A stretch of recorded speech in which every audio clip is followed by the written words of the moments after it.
Hello world, my name is David Dorn and I have an idea. The election is very quickly coming upon us. Can you believe it or not? It feels like we have been doing this presidential election literally for the last 2 years. But out of all the people that I know, both Republican and Democrat, there's not a single person that I know personally that years ago was looking at Donald Trump on The Apprentice and going, that guy who just fired that celebrity, that guy needs to run for president. Or Hilary Clinton during the Benghazi debacle, looking at her going, wow, I'd like to see her run for president. Now, I'm sure there are those people who have been long supporters of both of these candidates. I just don't personally know any of them. The people that I do know that are voting for Donald Trump and the people I know that are voting for Hillary Clinton are voting for them because primarily they don't like the other candidate.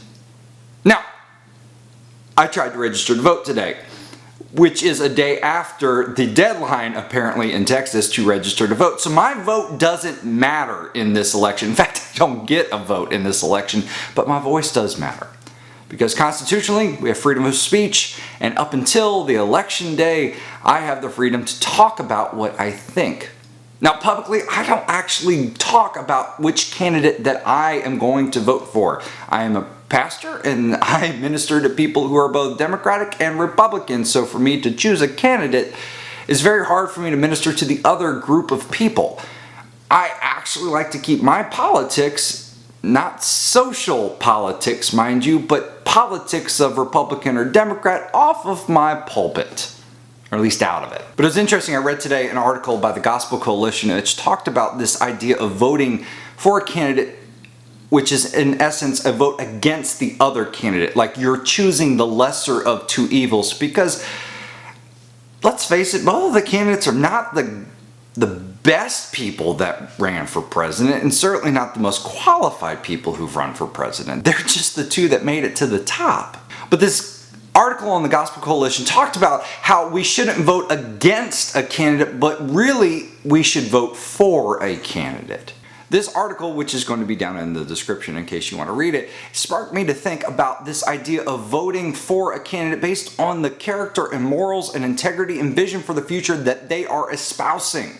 To not vote for a candidate in order to vote against somebody that we dislike more, but to choose which of these two candidates, out of the good aspects of who they are, that we can line up with the most.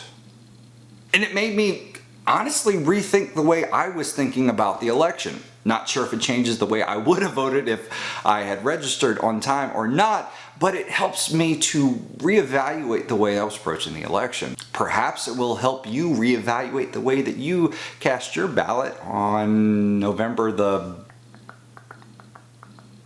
8th, which is election day here in the United States. I was thinking it was the 4th for whatever reason. Donald Trump also recently messed up the date for the election.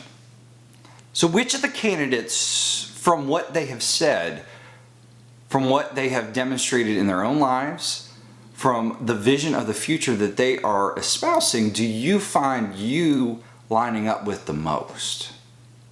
And does that change the way you were thinking about each candidate? But let's get honest. Both Hillary and Trump have put forth things that were less than truthful. Both of them have not just bent the truth, they've broken the truth and they've told outright lies, and both have been caught doing just that.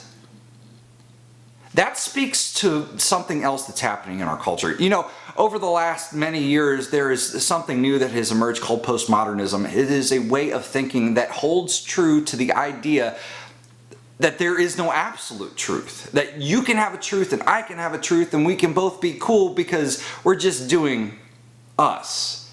You do you, I do me. We can both have separate truths and be okay with each other. And that works really well in a multicultural environment. As the way America has grown over the last many years, we have truly lived up to our name as a melting pot of all countries, faiths, and ethnicities. But in practice, the idea of there not being just one absolute truth, but a variety of subsequent truths proves itself to be a little bit more challenging. Because there is an absence of absolute truth, we can put forward candidates who are running for the most elite office in the country who have completely bent, broke, and denied the truth, and we still give them our vote because the climate of our culture has shifted. I don't know if I like that. Sure, I love the idea that we all play along nice with each other, but ultimately we need to settle upon there being some kind of absolute truth. We may disagree on who forms that absolute truth. I, as a Christian, very much believe that it is the God of the Bible that forms that absolute truth. We may disagree on that, but we need to establish some kind of truth, morals, boundaries, etc. for us to operate by, because otherwise we have two competing, or a variety of competing ideologies and half-truths that are working their way to the top, that are at odds with each other in a very poignant way. Now, this is the point of the video where I specifically talk to those of us who call ourselves Christians. We as the church need to wake up and start espousing the truths of righteousness and holiness again. Because without a climate change of our culture, we will continue to produce candidates who play fast and loose with things that we call true, and will pass them off to us as such. Until you and I become the difference that we want to see, until you and I actually be the first ones that step up, because we like these ideas and we hope somebody else will start them. But until you and I are the ones who step up and start actually living out a life of integrity and character and righteousness and holiness, until we start doing that, we can't expect the climate of the culture to be impacted at all. And we'll just continue to get more of the same. So what do you think about this whole thing? Who are you voting for in this election, and how have you seen a cultural shift? You may be too young to have noticed it, but if you are my age, I've finally hit the 3-0. If you are my age, you have seen a shift in the way that we think as a people.